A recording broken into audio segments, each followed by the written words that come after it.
காலபுருஷ சக்கரத்துல கடைசி ராசியாக வலம் வரக்கூடிய மீன ராசிக்கு வணக்கங்க. நம்முடைய அதிபதி குரு பகவான்.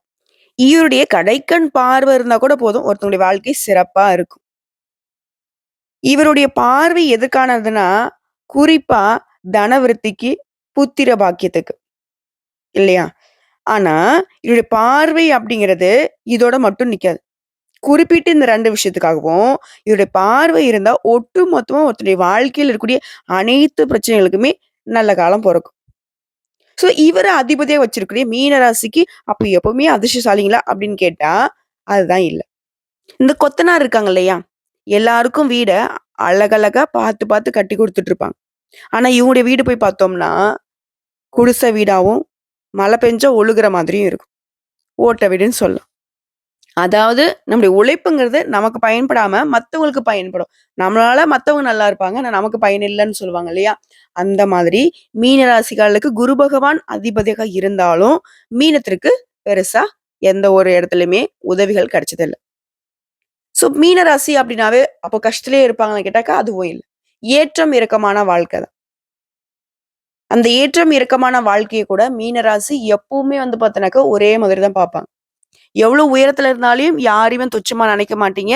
எவ்வளோ கீழ இருந்தாலும் யாரையும் வந்து பாத்தீங்கன்னா ஒசத்தியும் பார்க்க மாட்டீங்க. தன் உழைப்பால உயர்வை நோக்கி பயணம் பண்ணக்கூடியவங்க. குறிப்பா தன்னுடைய தேவைகளை யார்கிட்டயும் சொல்லக்கூடாது, யார்கிட்டயும் கேட்கக்கூடாதுங்கிறதுல உறுதியான மனம் கொண்டவங்க. இப்படிப்பட்ட குணம் கொண்ட மீனத்திற்கு, இப்போ நேரம், காலம் எப்படிங்க இருக்கு? நிச்சயமா சொல்லனாக்க சாதகமே இல்ல. தினம் தினம் கண்ணீர் வடிக்கக்கூடிய நிலையில தான் மீனத்துடைய வாழ்க்கையே போயிட்டு இருக்கு. இல்லையா? ஸோ இதுக்கு ஏதாவது மாற்றம் வருமான்ற ஒரு எதிர்பார்ப்பு தினம் தினமே மீனராசிக்கு இருக்கு. அந்த வகையில சனி பகவானுடைய ஒரு இடமாற்றம் அப்படிங்கிறது உங்களுக்கு அடுத்த 138 நாட்களுக்கு ஒரு வாய்ப்பா அமைய போகுது. அதாவது சனீஸ்வர பகவானால சனி பெயர்ச்சிங்கிறது உங்களுக்கு சாதகமா இல்லன்ட்டு நெறைய இடங்கள்ல உங்களுக்கு சொல்லியிருப்பாங்க. ஆனா, இந்த வக்ரகதி காலம்ங்கிறது மீன ராசிகளுக்கு அப்படியே உல்டான்னு வச்சுக்கோங்களேன். அதுல நல்லா இல்ல அப்படின்னாக்க, இதுல வந்து உங்களுக்கு நல்லா இருக்கும். ஒருத்தன் வந்து சதா நேரமும் நமக்கு வந்து தொல்லை குடுத்துட்டே இருக்கணுன்ற ஒரு மைண்ட் செட்டோட வாழ்ந்துட்டு இருக்கான்னு வச்சுக்கோங்க. திடீர்னு அவனுக்கு மண்டையில அடிபட்டுடுச்சு. ஃபுல்லா எல்லாம் மறந்துருச்சு. அப்ப என்ன செய்வான்? எதுவும் பண்ண மாட்டான். ஒண்ணு அமைதியா உட்காருவான். இல்ல என்ன செய்வான்? நம்மகிட்ட நட்பா இருப்பான். சோ இந்த மாதிரி தான். உங்களுக்கு சனீஸ்வர பகவான் நட்பா இருக்க போறார். நல்ல நல்ல வாய்ப்புகளை கொடுக்க போறார். அத நம்ம எப்படி எடுத்துக்கிறோம், எப்படி பயன்படுத்துறோங்கிறதுல மட்டும் தான் நமக்கு மாற்றம் உண்டாகுறதும், ஏற்றம் வருதும். அது என்ன ஏதுங்கிறது இப்ப தெளிவா பார்க்கலாம். சோ இந்த வக்ர காலம்ங்கிறது மீன ராசிகளுக்கு ஒரு பொற்காலமான காலம்னு சொல்லலாம். எப்படின்னா, இனி உங்க வாழ்க்கையில நடக்கிறது எல்லாமே சுப பலன்களா நடக்க போகுது. அதிர்ஷ்டகரமான சில வாய்ப்புகளும் உங்க வீட்டு கதவு தட்டும். குறிப்பா தனிப்பட்ட வாழ்க்கை ரீதியா, தொழில் ரீதியா, உத்தியோக ரீதியா, குடும்ப ரீதியா, நட்பு வட்டாரம் ரீதியா, சகல விதங்கள்லயுமே உங்களுக்கு சௌபாக்கியம் ஏற்பட போகுது.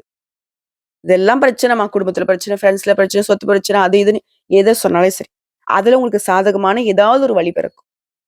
இப்ப நம்ம கடவுள்கிட்ட வேண்டது என்ன? கடவுளே எப்படியாச்சும் எனக்கு இது நல்லது நடக்கும்னு நினைப்போம் இல்லையா? அப்படிதாங்க. ஏதாவது ஒரு வகையில உங்களுக்கு நல்ல காலம் பொறக்கும். இனி இவரால உங்க குடும்பத்துல மகிழ்ச்சி பொங்கும்.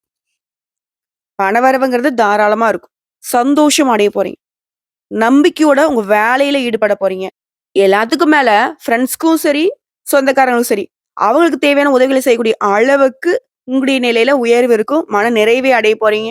குடும்பத்தில் திருமணம் போன்ற சுப நிகழ்ச்சி நடக்க போகுது. குழந்தை செல்வம் இல்லாதவங்களுக்கு அந்த பாக்கியம் கிடைக்க போகுது. தொழில பொறுத்தவரைக்கும் புதிய முதலீடுகள்ல தைரியத்தோட ஈடுபட போறீங்க. அதுலயும் வந்து பாத்தீங்கன்னா உங்களுடைய முழு திறமைகளை வெளிப்படுத்தி வெற்றியும் பெற போறீங்க. பழைய கடன்கள் வசூலாகுது. இதோட மீன ராசிகளுடைய எதிரிகள் எல்லாமே பலம் இல்லாம போவாங்க. வீடு, வாகனம் வாங்கக்கூடிய யோகம் உண்டாகுது. தர்ம காரியங்கள்ல ஈடுபடுவீங்க. மன அழுத்தம் குறைந்து சிந்தனை ஒரு தெளிவு உண்டாகுது. உடன்பிறப்புகள் வழியில, நண்பர்கள் வழியில நன்மைகளை அடைய போறீங்க. புதிய சொத்துக்களை வாங்குவீங்க. ஆன்மீக பெரியவர்களை சந்திப்பு உங்களுக்கு ஆசிகளை உருவாக்கும். உங்களுடைய தோட்டத்துல பொலிவு ஏற்படுது. புத்திசாலியுடைய நட்பு கிடைக்கும். அது உங்களுக்கு பலம் கூடும். மன உறுதி உண்டாகுது. கவலைகளை மறந்து மகிழ்ச்சி பிறக்க போகுது. ஏற்றுமதி, இறக்குமதி வியாபாரம் செய்றவங்களுக்குலாம் வியாபாரம் சூடு பிடிக்கும். தூரதர்ஷன்ல இருந்து மகிழ்ச்சி தரக்கூடிய செய்திகளை கேட்க போறீங்க. வெளிநாட்டு பயணங்கள் போயிட்டு வருவீங்க. சேமிப்பு விஷயங்கள்ல முன்னேற்றத்தை பார்க்க போறீங்க. வெளி வட்டாரத்துல உங்களுடைய செல்வாக்கு உயருது. உங்கள பத்தி தப்பா பேசினவங்கலாம் இப்போ அத புரிஞ்சுகிட்டு, தப்புதாம்பா உன்ன பத்தி பேசினதுன்னு சொல்லிட்டு அப்படியே மாற்றா பேசுவாங்க. உங்கள பாராட்டி பேசுவாங்க. ஓகேங்களா? அதேபோல பெற்றோர்கள் மற்றும் நண்பர்கள் வழியில உங்களுக்கு இருந்த மன வருத்தங்கள் முழுவதுமா நீங்குது. குறைந்த அளவு முதலீட்டுல கூட அதிக லாபத்தை அள்ளி எடுக்க போறீங்க. உங்களுடைய எண்ணங்களுக்கு தகுந்த மாரி செயல் வடிவம் கொடுக்க போறீங்க. எதிரிகளால உங்களுக்கு தொல்லைகளே ஏற்படாது. உடல் உபாதைகள் ஏதாவது இருந்துச்சுன்னா கூட இந்த காலகட்டத்துல அது முழுசா குணமாக போகுது. வீண் கோர்ட் கேஸ் வழக்குல இருந்து கூட விடுபட போறீங்க. வெளியில கொடுத்திருந்த பணம் கூட இப்ப திரும்ப கைக்கு சேரப்போகுது. சென்ற இடத்துல எல்லாமே பிரச்சனை இருந்த உங்களுக்கு, இனி போற இடம் எல்லாமே உங்களுக்கு சிறப்பான பலன்கள் கிடைக்க போகுது. முதல் மரியாதை கிடைக்கும். அதேபோல சிலருக்கு நீங்க விரும்பிய வீட்டிற்கு குடியேற போறீங்க. அதேபோல உங்களுக்கு தேவையான உதவிகளை தக்க சமயத்துல நண்பர்கள் செய்வாங்க. கௌரவத்திற்கு குறைவு இருக்காது. களவு போன பொருட்கள் கூட திரும்ப கிடைக்கிறதுக்கான வாய்ப்பு இருக்கு. ஒரு பிடிமானம் இருக்கும். எது நீங்க நினைச்சாலும் சரி அது மளமள நடக்கும். என்ன நடக்குமோ, ஏது நடக்குமோன்ற பயம் விலகி, மகிழ்ச்சிகரமான செய்திகளை கேட்க போறீங்க. உத்தியோக பணிகள்ல இருக்கவங்களுக்கு பதவி உயர்வு தேடி வரும். வருமானம் சீரா இருக்கும். விரும்பிய இடங்களுக்கு இடமாற்றம் கிடைக்கும். மேலதிகாரிகளுடைய அன்பும் ஆதரவும் கிடைக்க போகுது. அடடா! மேலதிகாரி தான் நம்மகிட்ட ரொம்ப பழக்கவழக்கமா இருக்காங்களே அப்படின்னு சொல்லிட்டு, உங்களுடைய அளவ மீறி எதுவும் பண்ணிடாதீங்க. ஏன்னா, அவங்க என்னதான் உங்ககிட்ட அன்பாவும், பண்பாவும் பழகினாலும், அவங்களுடைய கர்வத்துல கட்டாயம் இருப்பாங்க. ஸோ பார்த்து உஷாரா இருந்துக்கோங்க. பழக்கவழக்கங்கள்ல பார்த்து சூதானமா இருந்துக்கோங்க. அதில கூட வேலை பார்க்குறவங்க கிட்ட நல்ல நட்பு இருக்கும். வியாபாரிகள பொறுத்தவரைக்கும் சொந்தமா தொழில் செய்யக்கூடிய ஆண்களுக்கும் சரி, பெண்களுக்கும் சரி. என்னதான் போட்டி இருந்தாலும், பொறாமை இருந்தாலும், பொறுமையா செயல்பட்டு அத அழகா சமாளிக்க போறீங்க. ஒரு சமயோகித புத்தியினால பிரச்சனையிலேருந்து ஈஸியா தப்பிச்சுக்க போறீங்க.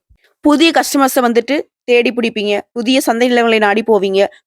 கொடுக்கல் வாங்கல் விவகாரங்கள்ல சிரமங்கள் இருக்காது. அரசியல்வாதிகள பொறுத்தவரைக்கும், உங்களை சார்ந்த கட்சிகள்ல தொண்டர்களுக்கும் சரி, நெருக்கமாக இருக்க போறீங்க. மிகப்பெரிய உதவிகளை செய்து பாராட்டுகளை பெற போறீங்க. இப்படி கௌரவம் உயரப் போகுது. சமுதாயத்துல அந்தஸ்து உயரப் போகுது. உங்களுடைய முயற்சிகள் எல்லாமே உங்கள வெற்றி பாதைக்கு கொண்டு போக போகுது. கலைத்துறைகளுக்கு படிப்படியான வளர்ச்சியை பார்க்க போறீங்க. வருமானம் நல்லா இருக்கும். சக கலைஞர்களாலுமே உங்களுக்கு நன்மைகள் ஏற்பட போகுது. புதுசா வண்டி, வாகனம் வாங்கக்கூடிய வாய்ப்புகள் இருக்கு. அடுத்த பெண்மணிகள பொறுத்திருக்கும். குடும்பத்துல அமைதி நிலவும். வெளியூர் மற்றும் வெளிநாட்டுல இருந்து இன்பகரமான செய்திகள் உங்களுக்கு சேரப்போகுது. கணவர்கிட்ட அனுசரிச்சு நடந்துக்கோங்க. கணவரோட உறவுக்காரங்கிட்ட வீண் வாக்குவாதம் வேணாம். மாணவர்கள பொறுத்தவரைக்கும் படிப்புல வெற்றி வகை சூட போறீங்க. உங்களுடைய ஞாபக சக்தி, அறிவாற்றல் எல்லாமே பல மடங்கு உயரப் போகுது. உங்களுடைய எதிர்கால கல்வி திட்டங்கள் எல்லாமே இப்ப நிறைவேத்திக்கக்கூடிய வாய்ப்பா அமையும். ஸோ ஒட்டுமொத்தமா மீன ராசிக்காரங்களே, எந்த அளவுக்கு சனீஸ்வர பகவான் உங்களுக்கு பாதிப்பை ஏற்படுத்தினாரோ, இதெல்லாம் நினைச்சீங்க பயந்துட்டு இருந்தீங்களோ, அது எல்லாமே இப்போ உங்களுக்கு ஈஸியா சாதகமா முடிஞ்சு வரப்போகுது. ஸோ இதுவரைக்கும் பார்த்தது பொது பலன்கள். குறிப்பிட்ட ஒரு 15 விஷயம் இந்த சனீஸ்வர பகவான் உங்களுக்கு கொடுக்க போறார். மொத விஷயம். உடைய அனுபவமும், ஆளுமையும் அதிகரிக்கிறதுக்கு வழி பொறக்கும். 2வது விஷயம், குடும்பத்துல மனைவி வழியில உறவுக்காரங்கள், நண்பர்கள் எல்லாருமே பணம் கேட்டு தொல்ல பண்றதுக்கு வாய்ப்பு இருக்கு.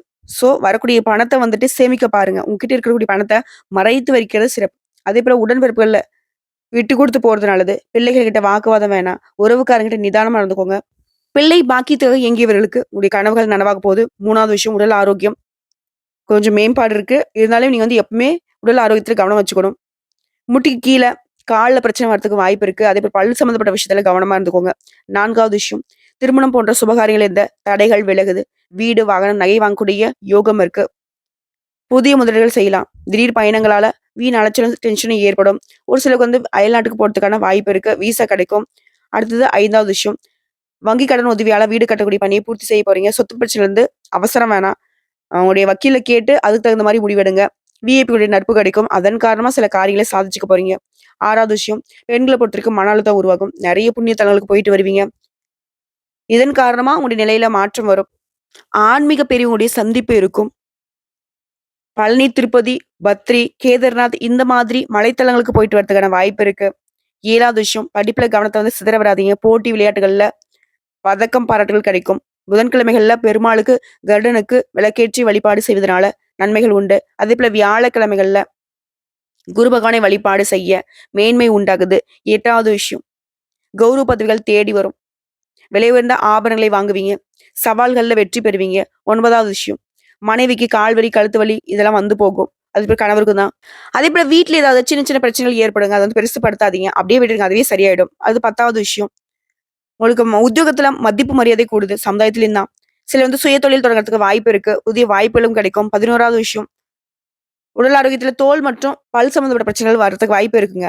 ஏதாவது ஒரு சின்னதா பாக்குறீங்க, உடல் உபாதைகள் இருக்கு அப்படின்னாக்கா உடனே மருத்துவர்கிட்ட போயிட்டு சிகிச்சை எடுத்துக்கோங்க.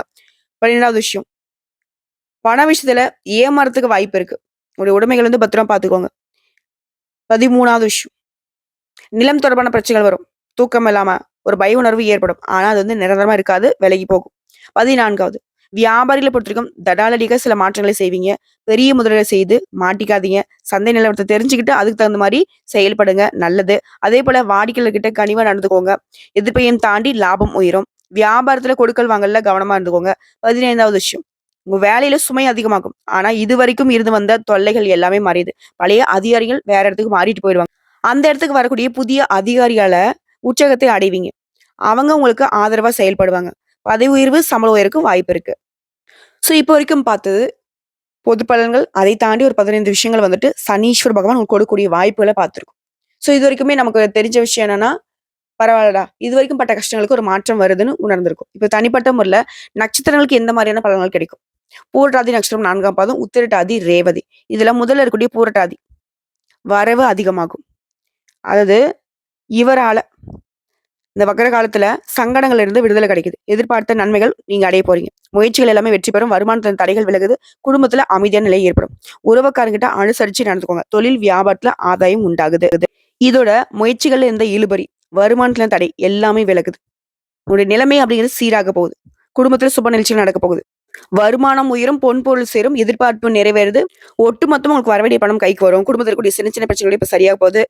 தொழில், வியாபாரம் இதுல எதிர்பார்த்த வருமானம் இருக்கும். மனசுல இந்த குழப்பங்கள் விலகுது. கூட்டுத்தொழில் செய்றவங்களுக்கு அதுல கூடிய பிரச்சனைகளுமே சரியாகுது. தொழில் ரீதியா வேலை பார்க்குறவங்களுக்கும் சரி, உடல் ரீதியா, குடும்ப ரீதியா எல்லா விதங்களிலுமே ஒரு மாற்றம் வரும். அது உங்களுக்கு சாதகமா தான் அமையும். அடுத்த உத்திரட்டாதி நட்சத்திரம். எல்லா விதங்கள்லயுமே வருமானம் உயருதுங்க. வீட்ல மகிழ்ச்சி இருக்கும். பொன் பொருள் சேர்க்கை உண்டாகுது. அதாவது இந்த வக்ர காலம்ங்கிறது உங்களுடைய வாழ்க்கையில இருக்கக்கூடிய ஒட்டுமொத்த பாதிப்புல இருந்து உங்களுக்கு விடுதலை கொடுக்குறாரு. வழக்கமான முயற்சிகள கூட எந்தவித தடையும் இல்லாம நிறைவேறும். திட்டமிட்ட செயல்பாடுகள் லாபம் உண்டாகுது. பிரச்சனையே வந்தாலும் சரி, அதை சமாளிக்கக்கூடிய சக்தி ஏற்படுது. பணியில் இருந்த நெருக்கடிகள் தீருது. நீங்க எதிர்பார்த்தபடியே அதிர்ஷ்டமும், எதிர்பார்க்காத அதிர்ஷ்டமான பலன்களும் உங்களுக்கு வந்து நன்மையை கொடுக்க போகுது. இதோட கொடுத்த வாக்கை காப்பாத்தக்கூடிய அளவுக்கு உங்க நிலையில உயர்வு ஏற்படுது. தொழில் இருந்த பிரச்சனைக்கு முடிவு வருது. வியாபாரத்துல லாபத்தை அதிகமா குடுக்குறாரு. எதிர்பாராத நெருக்கடிகளை சந்திச்சுட்டு வந்த உங்களுக்கு அதுல இருந்து விடுதலை. ஆரோக்கியத்துல இருந்த குறைபாடுகள் நீங்குது. மத்தபடிங்க தொழில் ரீதியா, இல்ல வேலை பார்க்குறீங்களா? உத்தியோகத்துல இருக்கீங்களா? பெண்களா இருக்கீங்களா? யாருக்குமே கல்வி ரீதியா, உடல் உபாதைகள் ரீதியா, குடும்ப ரீதியா எல்லாமே சிறப்பா தான் இருக்கு. குறிப்பா குடும்பத்துல கூடிய பிரச்சனைகள் மறையுது. மனசுல இருந்த அந்த இனம் புரியாத சங்கடங்கள், பயங்கள் எல்லாமே சரியாகுது. வருமானம் உயருது. செலவுக்கு ஏத்த மாரியே வருமானத்துக்கு குறைவு இருக்காது. குடும்பத்துல சுப நிகழ்ச்சிகள் நடக்கும். வெளிநாட்டு தொடர்புடைய வருமானம் இருக்கு. ஒரு சில வேலைக்காக வெளிநாட்டுக்கு போகணும்னு முயற்சி பண்ணிட்டு இருப்பீங்க இல்லையா? அந்த முயற்சிகளுக்கு இப்போ வந்து யோகம் இருக்கு. இதை அடுத்து ரேவதி நட்சத்திரம். உங்கள பொறுத்தவரைக்கும் சனீஸ்வர பகவான் நினைத்த காரியங்களை நிறைவேத்தி குடுக்குறாரு. முயற்சிகள கூட லாபம் மாத்தி குடுக்குறாரு. எதிர்பார்ப்புகள் நிறைவேறுது. முன்ன இருந்து எந்த ஒரு சங்கடமே இப்ப இருக்காது. எல்லாமே முடிவுக்கு வருது. தடைப்பட்ட முயற்சிகள் கூட இப்ப முடிவுக்கு வருது. பணவரவு அதிகமாகுது. சிலருக்கு வந்து புதிய சொத்து சேர்க்கை ஏற்படுது. பழைய சொத்து பிரச்சனைகள் கூட இப்ப உங்களுக்கு சாதகமான தீர்ப்பு வரும். ஒரு சிலர் வந்து பார்த்தோம்னா, தொழிலுக்காக, இல்ல வேலைக்காக வெளியூர்ல, வெளிநாட்டுல போயிட்டு தங்கியிருப்பீங்க. குடும்பத்த விட்டு பிரிஞ்சு. அந்த நிலையில மாற்றம் வருது. குடும்பத்தோட வந்து வாழ்வதற்கான வாய்ப்பு இருக்கு. புதிய பொறுப்புகள், பதவிகள் வந்து சேரும். குடும்பத்துல சுப நிகழ்ச்சிகள் நடக்கும். பணவரவு அதிகமாகுது. கொடுத்த வாக்கு காப்பாத்துவீங்க. பொன் பொருள் சேர்க்கை இருக்குது. எதிர்ப்புகள் நீங்குது. உத்தியோகத்துல எதிர்பார்த்த இடமாற்றம், பதவி உயர்வு கிடைக்குது. தொழில், வியாபாரத்துல லாபம் அதிகமாகுது. புதிய முயற்சிகள் வெற்றி பெறுது. உடல் ஆரோக்கியம் சீராகுது. உங்கள விட்டு விலகி போன உறவுகள்லாம் இப்ப உங்ககிட்ட வந்து உறவாடுவாங்க. இதோட குடும்பத்துல கூடிய குழப்பங்கள் தீருது. மேலும் தொலைந்து போன பொருட்கள் கூட கிடைக்கிறதுக்கு வாய்ப்பு இருக்கு. உங்களுடைய மதிப்பு, மரியாதை உயருது. தொழில்ல எதிர்பார்த்தபடியே புத்திசாலித்தனமாக செயல்பட்டு லாபத்தை பார்க்க போறீங்க. வேலையில இருக்கீங்களா? உங்களுக்கான உயர்வு உண்டாகுது. பெண்கள பொறுத்தவரைக்கும் நினைச்சது எல்லாமே சாதிச்சுக்க போறீங்க. குறிப்பா பொன் பொருள் சேர்க்கை வாய்ப்பு இருக்கு. இதுல கல்வியை பொறுத்தவரைக்கும் தேர்வுகளை வெற்றி பெறுவீங்க. உடல் ஆரோக்கியத்தை பொறுத்தவரைக்கும் மேம்பாடு இருக்கு. இருந்தாலும் ஆரோக்கியத்துல அக்கறை தேவை. குடும்பத்தை பொறுத்தவரைக்கும் சுப நிகழ்ச்சி நடக்கும். புதுசா வீடு கட்டி குடியேறக்கூடிய வாய்ப்பு இருக்கு. தம்பதிகளுக்கிடையே ஒருத்தருக்கு ஒருத்தர் விட்டு கொடுத்து நடந்துக்க போறீங்க. பிள்ளைகளுடைய நலன்ல அக்கறை கூடுது. நேர்மையான வழியில செல்வதனால குடும்பத்துல இருக்கக்கூடிய பிரச்சனைகள் எல்லாமே மறைந்து ஒட்டுமொத்தமா குடும்பத்துல குதூகலம் உண்டாகுது. சோ இப்ப வரைக்கும் பார்த்தது பொது பலன்கள், நட்சத்திர பலன்கள் எல்லாமே இந்த வக்ர காலம்ங்கிறது மீன ராசிகளுக்கு வாழ்க்கையே முடிஞ்சுதா அப்படின்னு வாழ்க்கையோட கடைசி தருணத்துல நிக்கக்கூடிய ஒருத்தனுக்கு திடீர்னு ஒரு வாய்ப்பு கடவுள் கொடுத்தா எப்படி இருக்கும்? அப்படிப்பட்ட ஒரு வாய்ப்பை தான் சனீஸ்வர பகவான் மீன ராசிகளுக்கு கொடுத்திருக்கிறார். அத கரெக்ட்டா பயன்படுத்துங்க. பயன்படுத்த முடியல கூட பரவாயில்லைங்க. அரைகுறையா பயன்படுத்துறன்ற பேர்ல ஏதாச்சும் ஒண்ணு பண்ணி வச்சுறாதீங்க. திட்டமிட்டு யோசிச்சு செயல்படுங்க. எல்லாரையும் நம்பி ஏமாந்தத தயவு செஞ்சு தவிர்த்துக்கோங்க. சோ இப்போ இவர் தரக்கூடிய வாய்ப்பு உங்களுக்கு நினைச்சிருக்குனாக்கா, நீங்க செய்ய வேண்டிய பரிகாரம். ஒவ்வொரு சனிக்கிழமையுமே நவகிரகங்களை வீற்றக்கூடிய சனீஸ்வர பகவானுக்கு கருப்பு வஸ்திரம் சாற்றி 8 நல்லெண்ணெய் தீபம் ஏற்றி வழிபாடு செஞ்சுட்டு, இதோட 8 பேருக்கு அன்னதானம் செய்ய எந்த விஷயத்துல நீங்க தடுமாறி நின்னாலும் சரி, சின்னதா கூட உங்களுக்கு பாதிப்பு வராம இந்த பரிகாரம் உங்களுக்கு பலன் கொடுக்கும். பாதுகாத்தே நிக்கும். வாழ்த்துக்களுங்க. இந்த பயிற்சிங்கிறது நிச்சயமா உங்களுக்கு மாற்றம் தான்.